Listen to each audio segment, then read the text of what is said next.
vous emmène rive gauche maintenant dans l'un des plus célèbres hôtels de Paris. Le Lutetia, dans le quartier de Saint-Germain-des-Prés, bâtiment historique à plus d'un titre. Picasso, Matisse, Saint-Exupéry y avaient leurs habitudes. L'hôtel était fermé depuis 4 ans pour travaux. Il rouvre ses portes aujourd'hui. Et Maud Descamps a vu le résultat en avant-première et rien que pour vous.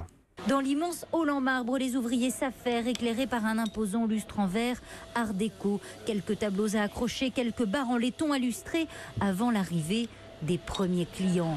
À la réception, Marouane est impatient de les voir pousser à nouveau l'immense porte-tambour. On est très émus, on attendait vraiment la réouverture parce que 4 ans c'est long. On est impatient de partager avec la clientèle. Dans les étages, de longues coursives en marbre et eucalyptus mènent aux 184 chambres. Prix d'une nuit, 800 € minimum, 20 000 pour les suites les plus luxueuses. Les plus petites bourses opteront donc pour le bar Joséphine, hommage à Joséphine Baker.